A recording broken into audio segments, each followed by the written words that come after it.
You will hate this question, but basically, do you want me to ask you about the Raid 3 or do you want me to ask you about Deathstroke?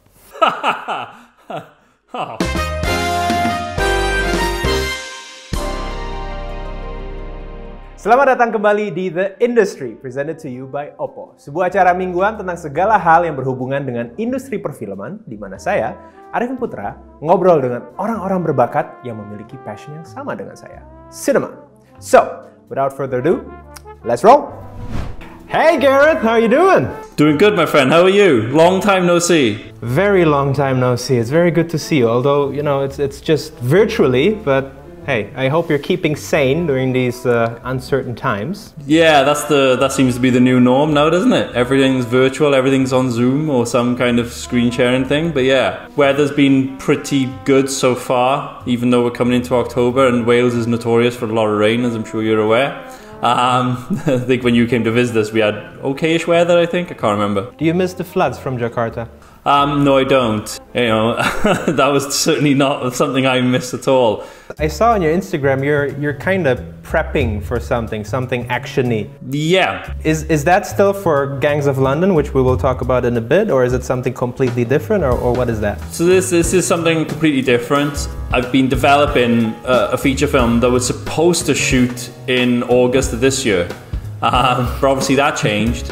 And so it's kind of been on the back burner for a bit, but we're sort of doing a lot of the sort of soft prep and anything we can do remotely. So I mean, like Zoom has been, using Zoom has been really helpful. It's been weird, it's been surreal to kind of prep a film remotely. There's loads of tech out there which has been really helpful and useful. We've been talking to these guys at Dupe, a VFX company that did a large portion of the VFX across Gangs, and they've been sort of like working with me on some sort of like, you know, this is where I come across exactly like my dad explaining computer technology here, so bear with, I am 40 now, so I can get away with that.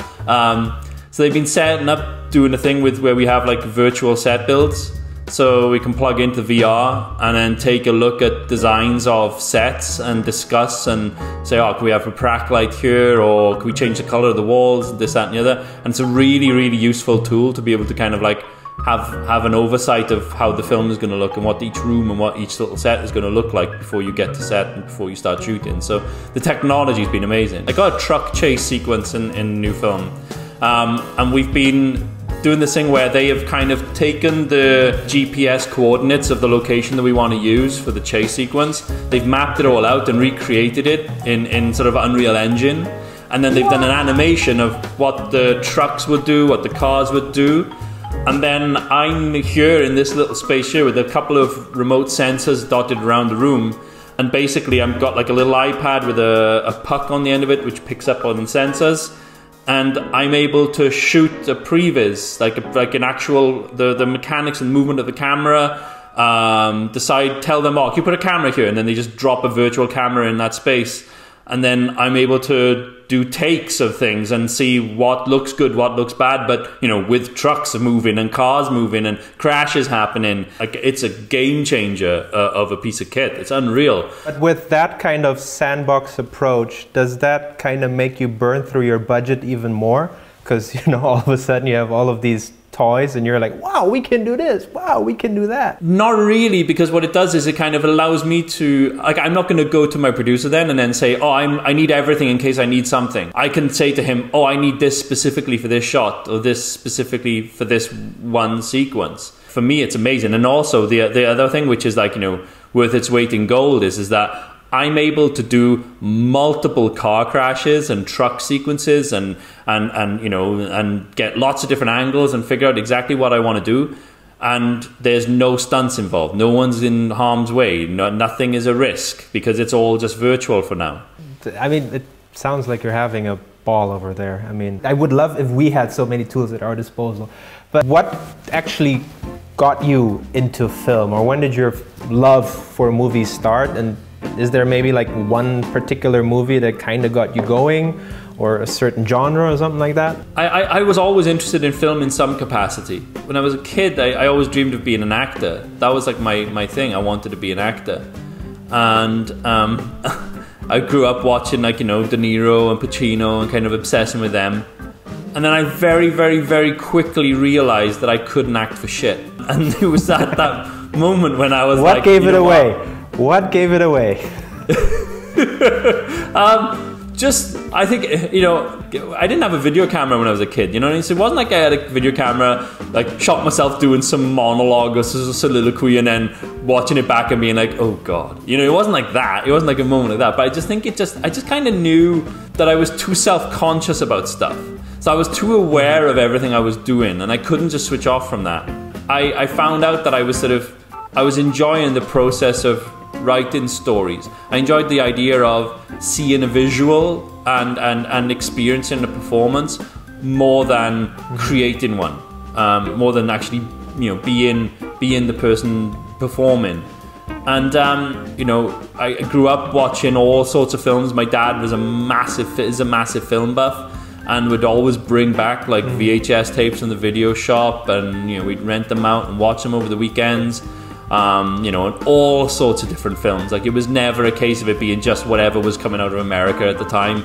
It was European cinema, it was Japanese cinema, it was Hong Kong action cinema, which, you know, led to my love of martial arts and as a film genre, and you know, Jackie Chan and Bruce Lee and Jet Li and everyone else. And then, you know, he got me into Hard Boiled with John Woo, because John Woo was seen as the replacement of Sam Peckinpah, who made The Wild Bunch, which was my father's favorite film of all time.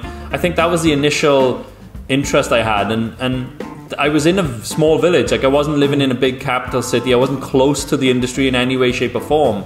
But, you know, I tune in every Christmas on TV to watch things like, oh, America's Greatest Stunts, because it would be a glimpse into what the behind the scenes actually looked like on a film.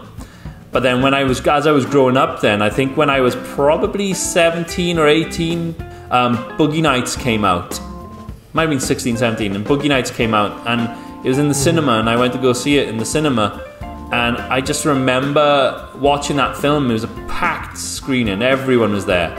And everyone had been kind of like laughing along with the sort of the more comedic elements of the first hour or 20 or so, before it all kind of, you know, starts to go south and becomes more and more like serious and more sort of dark.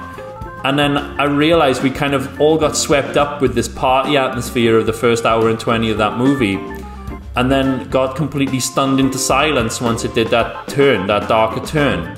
And I remember there's one scene in particular when Alfred Molina plays somebody who's kind of buying drugs off the guys, and there's this kid in the background setting off firecrackers throughout the entire scene. And it was probably like one of the most intense, like, tension building moments in a film that I had seen for a long time. And I just remember being sat there watching the film, and you could hear a pin drop, because no one in the audience was doing anything other than being completely transfixed to the screen. And I had a moment where I kind of observed that a little bit. I took myself out of the experience for a moment just to observe the fact that everybody else in the screen was exactly the same as me. And I came away from that film realizing how just the combination of those images, those performance beats, the sound design, the music, every aspect of filmmaking could control a large portion of an audience all into the same headspace, all into the same like emotional response. And so I think that kind of was the thing that pushed me. I was like, I want to do this. I want to try to, you know, create moments like that, where a collective group of people who don't know each other can all go on the same journey together, and whether they feel elated, excited, scared, or tense, like, you know, that was something that was really important to me. And I was like, I think I can do this. I think I can be part of that. What I also still remember about you is that you're just very good in communicating as a director. Because I mean, a few times I was working with a few directors, and they had an idea, but they couldn't really communicate it. But with you, what I always found very interesting is that you're just very, very specific, and you have a very clear idea of what you want. I think for Matt, your DP, you once actually told him to move the frame by ½ a centimeter. That's how specific. Maybe not ½ a centimeter, but you know. No, I remember I was right next to you, and you actually said, move it ½ a centimeter. So where does that specificity come from? I mean, like, how do you manage to communicate that well? I think a lot of it though comes from knowing the tone of the thing that you're making, knowing what the tone of the scene needs to feel like, and it's encouraging everyone around you to kind of plug into the same sort of wavelength and to understand what the tone of the piece is, as opposed to the alternative, which is dictating every single step and movement of a piece and stuff like that. I think I've learned more in the last few years with regards to that. And look, I mean, one of the things that I really took from our collaboration when we did The Raid 2 was knowing that I could trust you. And I think trust is something that goes back, goes between two people and stuff like that. And I think we had a lot of conversations when we did The Raid 2, not just prior to shooting, but almost every day of the shoot. We would talk about the character, remind ourselves where we were in the story, remind ourselves where we were in the sort of the bigger picture of things. A lot of the time, what I want is what I'm getting from you guys as performers. It's not something that I have a 100% crystallized vision of from the moment I start writing it till the moment we start making it. It changes, it evolves over time. And there were things about Ucho as a character that we established throughout that performance that that you brought so much to, and I remember I loved that process because I found it really engaging and really involving. Was when we were doing the scene where you were gonna put a bullet in Tio, when we were doing the scene when you killed Bangun in the office. And I remember being out there by the monitors, and we were gonna get ready to set up for the first shot. And then I think Dondi might have reached out and asked me, said like, "Oh, Arifin wants to have a chat about something." I remember coming into the room and then sitting with you, and then expecting it to be a thing of like, let's talk about the scene, or let's talk about the steps and da da da da. And you just hit me with this curveball of, do I really want to kill him? Do I really want to do this thing right now? And I was like, oh shit. And I wasn't expecting that to be the question, but it was perfect because it allowed us to kind of explore that headspace more. It was important. It was important to get you into that headspace because it wasn't just shot 1 is you pulling the trigger and shot 2 is him falling. It was, how do I get you there? How do I help you find that place, and how do you find it then to make it real? Because at the end of the day, we're all coming to set as we are as people, but then the moment you step onto the set, the moment that those cameras start to roll, it's about you believing you are exactly somebody else completely, with his own set of thoughts and beliefs and opinions, his own way of reacting to things. And so, my job is literally at that point is to try to help you throw away the sort of the facade of it, and throw away the illusion of it, and find the real in everything. And I think that is the key component of it. I think the idea of director as dictator is complete bullshit, and I think that you don't get your best work from your crew and your cast when you treat it like that. I mean, do you still do like 30, 40 takes? Nowhere near as much. So why did we do that many shots? Was that just for kicks, or? If the take was great on take 1, I'd have taken it. But it was always about making sure that the shots worked and the action looked good and it had the right impact point for it. Hello everyone, we want to take a quick moment to thank our sponsor Oppo for making the show possible. All video calls and also behind the scenes are shot on Oppo using the Oppo Reno 4 Pro. Saya suka banget dengan 3D curved display yang membuat viewing experience menjadi benar-benar jernih sekali. And now, back to our show. Going back to Indonesia, because this is for Indonesia. So Indonesian cinema has been actually doing quite well in the last few years, pre-pandemic times. Yeah, and obviously in no small part because thanks to you as well. But I just want to know. I mean, you also moving to another country now, maybe you have a different perspective. Like, what do you think Indonesia is still lacking? Why it cannot be more global, or why doesn't it capture a more global audience? Dude, that is such a thorny question to ask.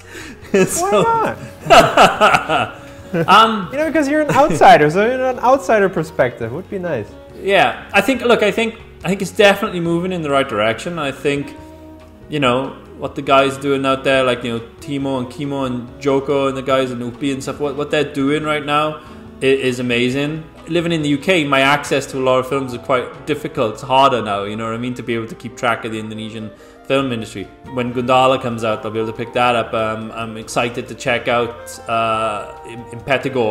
I can't remember the Indonesian title for that, but it's like, you know, I love seeing Pengabdi Setan. I picked up the Blu-ray from Hong Kong to watch it and loved that. It was amazing, you know. And so like, there's great films that are still coming out that are sort of like, that do have international appeal. So I think all of that stuff's going in the right direction. You know, I loved Marlena, the Murderer in 4 Chapters, the Molly Surya's film. I thought that was phenomenal. Like, you know, I saw that in the cinema here in UK. So, you know what I mean? Like, in terms of that, like, there are definitely films being made that are traveling, that are doing well, you know, that are hitting international audiences as well as local. I think, you know, when I was in Indonesia, like, there was a sort of mindset a lot of the time amongst some producers and studios out there to be like, what's popular, let's replicate it, but let's replicate it on the cheap, and then let's churn out 100 of them. And I think the problem sometimes, I think, is oversaturation of the market. And I think that's the risk. I think that's the worry. I think it's when, because of that oversaturation, it led to, you know, projects and films that maybe should have had a bit more money thrown at them and a bit more time thrown at them, as opposed to like a studio saying, the cinema going audience loves sex comedies, let's make 10 of them in the next 6 months. And it's like, what if you just made 2 that were great? Because what you don't want is the audience going to a cinema and then seeing something that has the same quality as something they could have just watched on television for free. Because there's got to be an incentive to go out to the big screen and watch something huge. And that's why I feel like what Joko's trying to do right now with the Bumi Langit universe, and then and creating content that can be big and epic and exciting and thrilling and something for kids to go out and be hungry to go and see. Dude, I mean, like, you know, it's like, if you just put that down on a piece of paper as a business plan, it makes sense. I love and look forward to seeing, you know, people sending me clips of stuff that they're doing. Like, you know, every now and then a kid will send me some video that they're doing of some fight scene or something or other that they've just shot on their phones. And you will actually reply to that? Yeah, sometimes, yeah. Or at least click like on something or other, or respond to it. Because, dude, I mean, like, when I was a kid growing up, I had no access into this industry. I had no way of communicating with the filmmaker or within the industry. And, you know, it exists right now. And it's like, there's an opportunity through the social media platforms to be able to have that kind of communication and back and forth. But, you know, if I see something and it's like, and I think that, like, I can see that person's put an awful lot of time and effort and passion into it, no matter what the budget range, no matter how polished or unpolished it is, you've got to give kudos to that, and you've got to make people feel like, you know, that it's worth their while to keep pursuing it.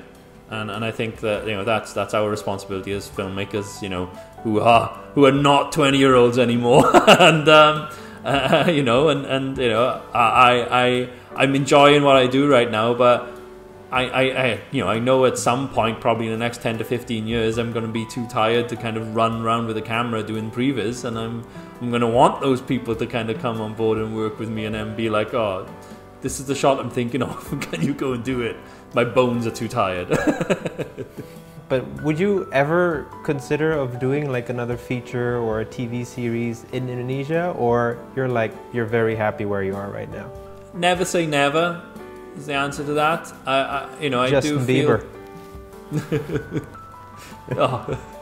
Well, I didn't think today I'd be doing a quote from him, but yeah, go on, why not?